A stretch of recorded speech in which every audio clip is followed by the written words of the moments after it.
I'm Lori Joachim Fredericks, and I'm pleased today to be here with Dr. Frank Sileo. Welcome. Thank you. Thank you for having me. My pleasure. Frank Sileo is a psychologist, an author, and the founder for the Center for Psychological Enhancement, which is located in Ridgewood. He has written a number of award-winning children's books, as well as being published in professional journals and presenting his research at conferences. His books include A World of Plausibilities, An Exercise in Mindfulness,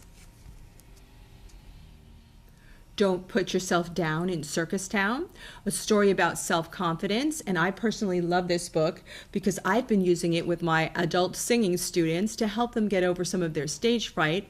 And so this is the book.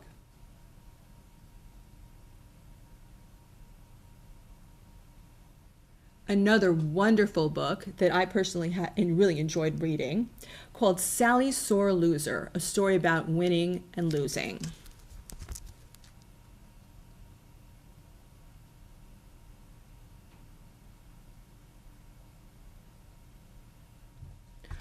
Other books include Toilet Paper Flowers, a book for children about Crohn's disease, Hold the Cheese Please, a story for children about lactose intolerance, a story for kids about homesickness called Bug Bites and Campfires.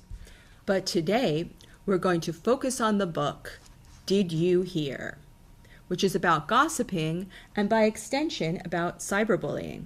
This is a very timely subject and an important subject, and one that I think needs an expert perspective. Did you hear a story about gossip?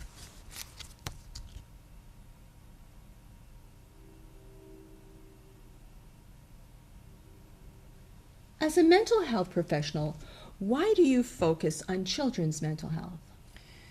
It started a long time ago, and I never thought that I would be working with children. My training was with adults and with children. And I found the work with children exceptionally rewarding because children are incredibly resilient and open and growing all the time. It also gave me the opportunity to work with parents, and so it was the balance of working with kids and with their parents and adults. Because you work with people of all ages in your practice. I do. I work with from young as 3 years old up through adulthood. And what inspired you to start writing children's books? I never thought I would be a writer. I use books in my practice as a tool in my therapy with children. It's called bibliotherapy. It's where you read a book to a child about a particular problem, and in the book, it talks about the problem in a safe way. It talks about some feelings and validates feelings and thoughts. It also provides healthy solutions. And so my first book, back in 2005, Toilet Paper Flowers, a story about Crohn's disease, was a book that came to me because I have Crohn's disease and was diagnosed in my early 20s. And I was reading books to kids about diseases or different things, and I had a lot of referrals of kids with stomach issues, particularly Crohn's. And one day one of the kids asked me, Dr. Frank, how come there's no books for us on Crohn's? So I started to think and started to write. That's so cool. And hence my first book got published, Toilet Paper Flowers, and from 2005 started writing. I noticed in your books there's a section in the back for the children to discuss the subject matter with their parents. Correct. Why do you find that is helpful? I think it's important that, first of all, that parents should read books with kids. I think it's a great bonding experience, and it also allows for kids to ask questions if they're concerned about a particular word or a particular topic. And the books are written for the note to parents or caregivers to foster the skill or to foster the discussion about the particular topic. So it gives them the tools, the parents the tools to how to talk about confidence, talk about sportsmanship, talk about gossip. That's so great. So let's talk a little bit about gossip. Nearly everyone engages in gossip or has at some point.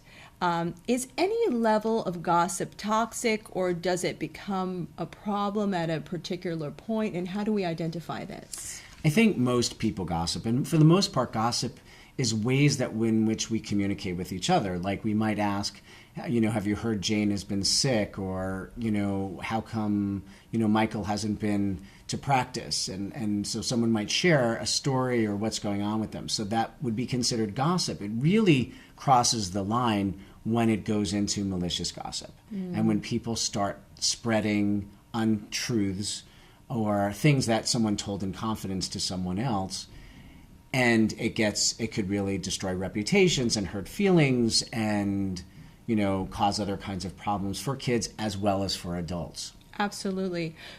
Did You Hear was written for a specific age group. Why is it important to start talking about these things at that age? Most of my books are written for children between the ages of 4 and 10. And I think we need to start talking about these concepts at a very early age and introduce to them, what are the issues and how to handle them, because kids are dealing with things much earlier in their lives than perhaps when you or I were growing up. So I think it's important that parents open up a dialogue about these topics with kids early on in their development. Is it much harder later on in their development? Are things more set, let's say, when you're talking about a teenager? Not necessarily, and that's what I said earlier about kids being incredibly resilient. Their minds are like sponges, and I think that at any age, kids can really be open and receptive to learning about a whole host of things, from gossip to being a sore loser to engaging in a mindfulness practice. Do you feel that we have a special problem with bullying in American culture, or is this sort of something that you can find across the board in various cultures? It's across borders. Certain studies have been done across the world about dealing with bullying. In America, it continues to be a huge epidemic, physical, verbal, and cyberbullying across the nation. Kids are constantly in my office talking about bullying of different kinds. Did You Hear peripherally addresses the issue of cyberbullying because gossip can spread so quickly now. Once kids put something on the internet, and it's permanent, isn't it? It's there, and it's very, very hard to get rid of. So, technology, social media, things are moving at a much faster pace, and again, hard to get rid of. I was bullied as a child. Me too. One of the reasons why I became a psychologist, and one of the reasons why I wrote a book on gossip, because I was gossiped about. But back in the old days, it was written in a book, what was called a slam book. And that's a book that went around and people I've never wrote. heard of such a thing, really? It was featured in the movie Mean Girls. Okay. And it's a book Wow. that people pass around and could write or put pictures or draw on it about a particular person. Wow, it's like an evil. What am I thinking about when you graduate? What's the name of that book? Like the yearbook? Yeah, it's like an evil yearbook, isn't it? Yes. Oh my gosh! And I guess I didn't see the movie Mean Girls, and that escaped me. But what a horrific thing! But now we have electronic ones, and I remember when I was a kid, and I was bullied. I could go home and shut the door, and the bullies were gone. Nowadays, kids go home, and it's not just that a bully could call you, right? It's they have access to you all the time. Correct. And because we're so technology and digitally focused, we are, kids are always tuned in. They're distracted by, the text going off. So things, like I said earlier, could spread very quickly via text or those kinds of means. And again, once it's there, it's very, very hard to eradicate that. And a lot of the apps that are developed, a lot of people can become anonymous and cyberbullying and cyberbully other kids, because some of the apps that are developed, there's no tracking it. There's no way of knowing who wrote something about you online. And so we as parents need to be very vigilant about friending our kids on social media, or being vigilant about what they're putting out there for people to see, including pictures. Because lots of kids will come to me and say they'll see online that they were not invited to a particular party or to a particular function. And exclusion and freezing out, that's a form of bullying. Correct. Or mobbing. That's called mobbing, where we're all going to kind of, not talk to, Lori. and we're not going to talk to her for a week. So kids can see online that they've been excluded from an event or from something, and, resulting in depression and anxiety and a whole host, including up to suicide. Let's talk about what exactly is bullying. I understand that it is usually, or maybe always, something that is a top-down power. So someone more powerful or a group would be likely to bully an individual. It's not usually something where a less powerful person. Would you define it? Yeah, I would define it. That's certainly true. Okay. Certainly true that there usually is bullying is about power, and there's usually a power differential amongst children and even amongst some adults, that it may be peer-to-peer bullying. And so it doesn't necessarily have to be a power differential where the bully is in a higher status than the victim of bullying, but certainly that it can occur where two people who are on equal footing can cause, a problem for each other because of the fact of what they say or do. And let's talk about the nature of the bullies. Is there something particular that you find in the home life of a child that might decide to become a bully or engage in these behaviors? Is there something that you can shed light on? Sure. I mean, there's no bullying gene, so we don't inherit bullying. We might inherit something aggressive behavior, but certainly, parents are role models, or caretakers are role models, and it just doesn't include parents. We have to look at the community. We have to look at coaches and teachers and music teachers and people who interact with kids on a daily basis, more so than sometimes parents do. And so we need to look at community and home as a way of they set the example. So regarding gossip, I say to my parents, well, it starts with you. If you're driving home from, in the carpool and you start talking meanly about another kid or what someone wore to school, then you're modeling, kind of inappropriate behavior. So apples, because it's learned somewhere. Correct. Apples don't fall far from trees. So, and that's not to blame and shame parents, but that's part of what the note is about as well. You are their role models. You need to monitor yourself. You need to monitor also what you put on social media and how you interact with people, because kids are looking to you for an example as to how they should behave, what's socially appropriate and what isn't, from a very early age on. And with violent bullying, I read somewhere, maybe you can shed light on whether this is accurate, that children that engage in violent bullying often come from homes where there's domestic violence. Would that be the case? There's a correlation, not causation. Okay. It's not always the case. But there is a correlation between, witnessing domestic violence or other kinds of violence in the home. It could even be becoming desensitized. We're very desensitized to violence based upon video games that kids are playing and different kind of movies and programs that our kids are exposed to at an early age, that they're not very affected by, any kind of violence. So I don't know if you've heard of the recent case that happened in Ridgewood High School.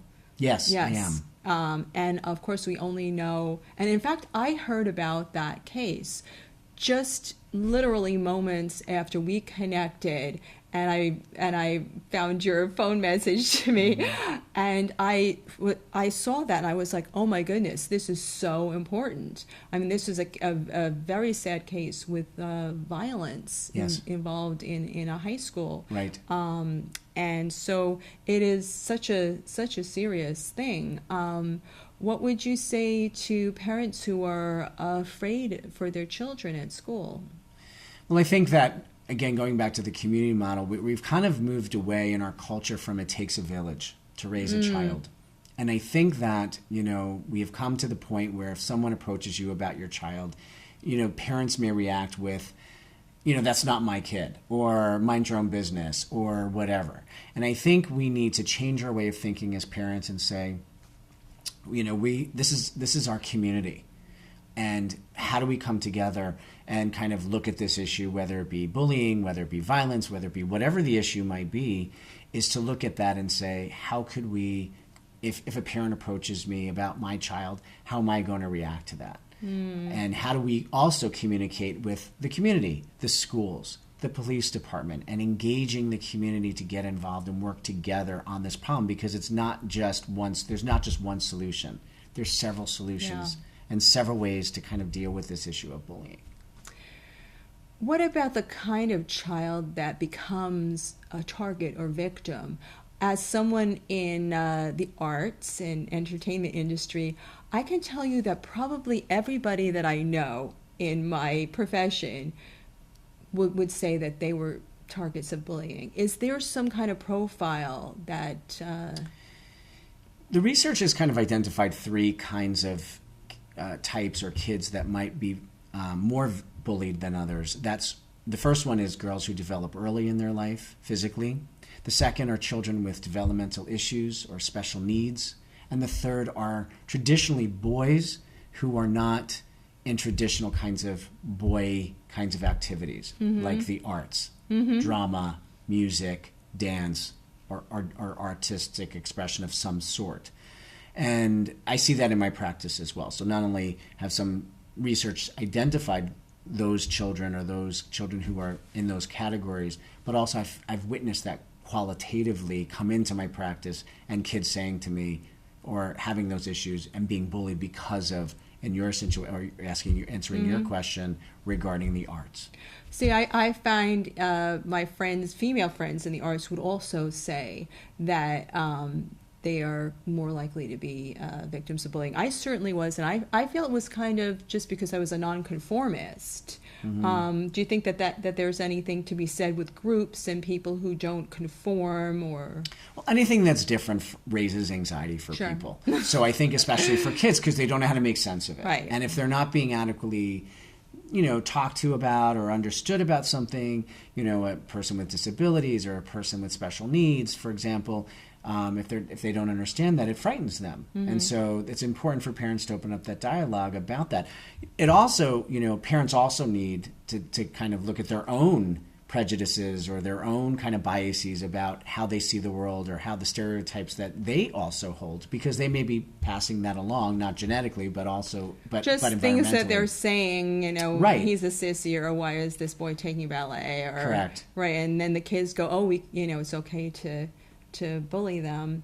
But once a kid becomes a target, is there some advice that you can give to that child to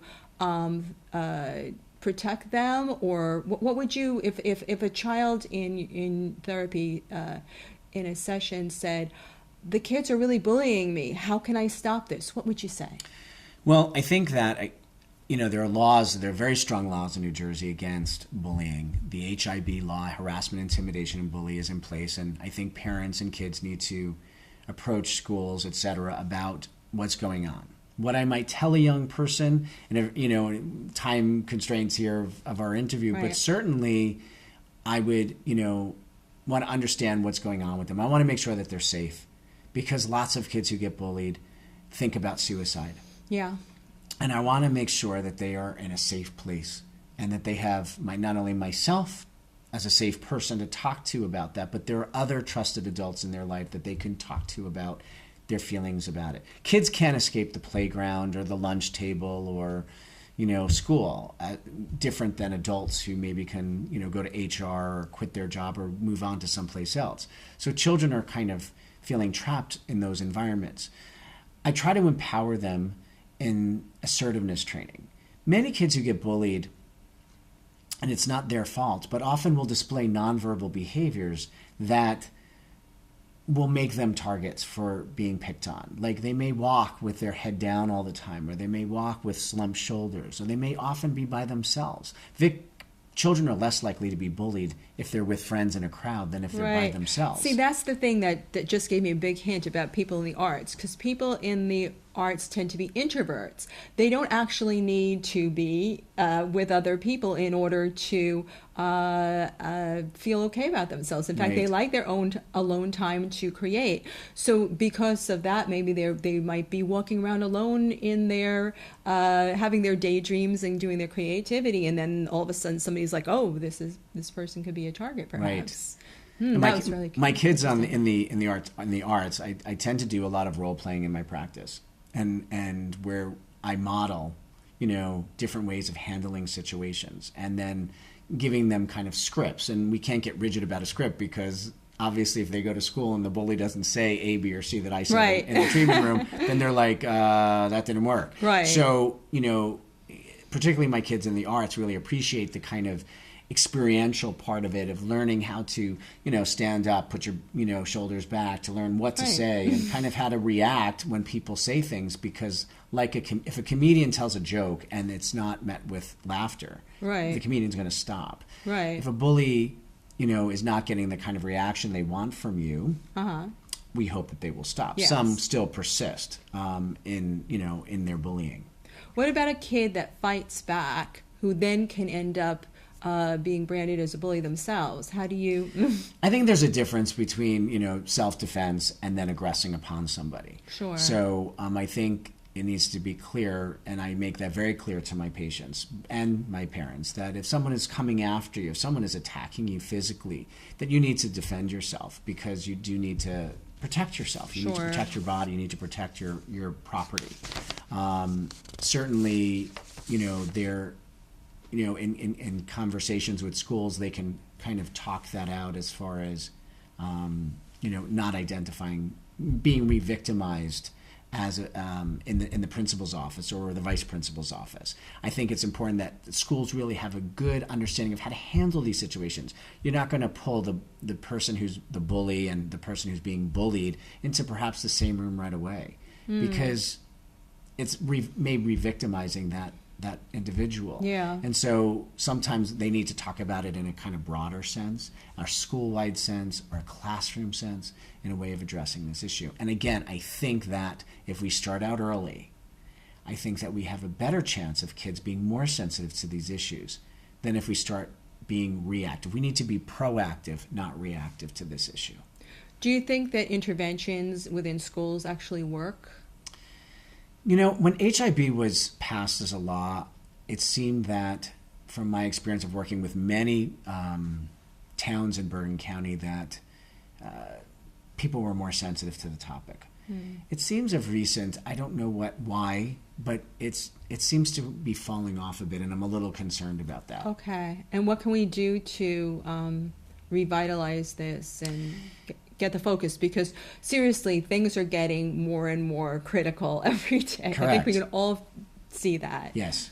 But I think that again, we need to recognize what the law is. I think we need to not be afraid as parents, as the adults in the room, to go and talk with the schools and encourage them to take the stand, to follow the letter of the law and what it is, as far as, protecting your children. Our job as parents, aside from providing, clothing and food, etc., is to keep our kids safe, to keep them protected. Because when we do that, when we convey to our kids that we are taking them to safe places and leaving them with safe people and create safety, anxiety reduces. When we put our children in an unpredictable environment, anxiety is going to go through the roof. Sure. And we've seen anxiety disorders soar for adults and for children across the board. I'm sure. What impact do you think the leadership of our country, role models, people that are seen on TV, and the way they speak and the way they use the media, what kind of influence does this have on children? Do they see someone behaving poorly who's in a prominent position and perhaps imitate that? What can you say about that? I think that has a great impact. And, when I wrote my book, Sally Sore Loser, on sportsmanship, I encourage in that note to parents, for parents to look for opportunities for people being good and poor sports. And so it's a teaching moment at that moment. As far as, this issue of currently in the political climate, and again, not to take, I don't care what side people stand on, I think that we all have an obligation, to, teach, watch the news with kids if they're interested in learning about what's going on with our country and our world, and then educate. It's very hard right now because I was interviewed by another source about the effect of the election on our mental health, particularly children. And, I've never, in 21 years of practice, I have never had more children and adults come to me and want to process what is going on in our country. And it's a tough time. Yeah, not only after the election, but still ongoing. And many of my kids said to me, made statements after the election, how could the bully win? And that was the perception of some very young That's children. what the kids now, said. again, whether that was passed along by their parents, I don't know. Right. But certainly, some very young But out of the mouths kids. of babes. Absolutely. I'm also always, and this, going back to piggyback to our earlier question of why I work with children, is that it's amazing what children, are getting. They're so much more perceptive, and they're so much, I think, brighter than when I was going to school. I mean, I didn't really know what was going on in our government when I was a kid, and I think, or in the world, perhaps. I did, strangely, but that shows you I was a geek. I was reading the newspaper at 7 years old. Now, don't Watergate. bully yourself. That goes back to my book. Don't put yourself down. Well, I know, down, but seriously, I mean, it's strange, but I was. But so if I am, then there are other. That was my point. If I was someone who did something like that, then there are kids who and I had to actually read the New York Times in order to get this. There must be kids that are just on the internet or watching the evening news or We live in a world of 24-hour news. We live in a world where you get alerts on your phone, so kids are getting that information at rapid fire. Right. So yeah. Now here's another I think important question. I feel. In the news today, there's so much about keeping secrets, and there's a lot of people coming forward about abuse that they kept quiet. And so, and you addressed this at the back of your book on gossip. How do we keep kids from being confused about unnecessary gossip, and maybe telling a truth about something they experience where they might be being abused? How do we get them? Because they see things black and white, don't they? They can. Yeah. It depends on the age of the child and the developmental stage of whether they are concrete thinkers. I think this kind of also falls under the topic of tattling versus reporting. I think that tattling is to get someone into trouble. Reporting is when someone's in danger or someone is getting hurt. I think that with gossip, or if we hear something about a child, if our child hears something and it sounds like they're being hurt, or it sounds dangerous, or they're confused about something, I encourage them that they should talk to a trusted adult, a grown-up, whoever that is in their life, to kind of tease out what's going on and what should they do about that information. Right. So it's different about gossiping and telling their peers and, going to a trusted adult. And here's some water for you. Thank you. Right. So that sounds like something that I think a child would be able to understand. Right. So tell me, what are you working on next? I showed everyone all your wonderful books, and I hope we get to talk about some of those in detail as well. I felt like this one was sort of more pressing with current affairs, but it's also my most recent one that just got published in October. So right, and please mention the publisher. My books are published by Imagination Press, Okay. which is the children's imprint of the American Psychological Association. Great. So they publish all kinds of books on all variety of topics. So apa.org, and they can go to their website, and if you have an issue with a child about divorce or anger or whatever, they have a whole library of books that are extremely helpful. Right. And what are you working on next?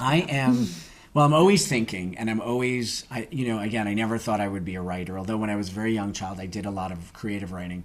But I have another book coming out in August of 2018, and that's kind of a follow-up to my mindfulness book. So it's a bit on, on mindfulness, a different perspective on mindfulness. And then I have 2 other books that I'm currently finishing up. Great. That I'm looking to submit for publication. Wonderful.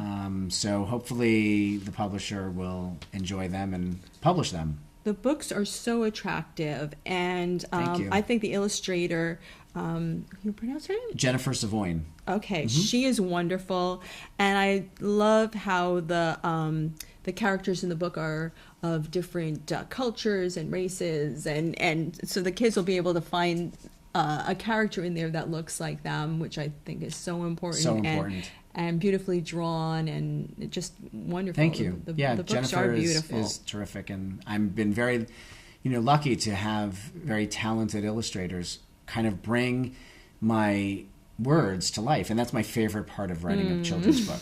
It's like, everyone thinks when you get the book from the publisher and you get to see it is the thrill. It is very thrilling. The thrill is really seeing your words come alive through the illustrations and working That's so with great. the editor and the illustrator and saying, I want, this character to look a little bit like this. And so it's fun. It's a fun process. How nice.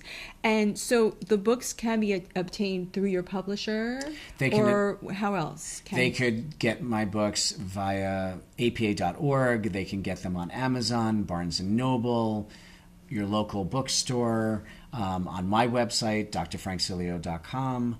So they can get them in a variety of places. If your bookstore is a small bookstore, an independent bookstore, and they don't carry it, they can always order it, but it's always available on apa.org and Amazon and Barnes & Noble. Wonderful. That's so great. Well, I thank you so much for coming here and speaking to us. Thank you for having me. And to our audience here at PKRG. And if someone has a question for you, can they go to your website if they feel that they need to contact you? They can go to my website. I don't have a particular Q&A on my website because ethically it's not a very good way to practice. I'm sure. So I always advise people to go to my website, give me a call. If they're concerned about their child or what's going on in their home, and even for themselves, I spend time with them on the phone and kind of tease out, is it necessary that they come take a visit to me or not? And what might I suggest, what another solution to a problem is, but they can always phone me at my office. That's really great. Well, thank you again for taking the time. Thank you for lovely having me. meeting you. Thank you.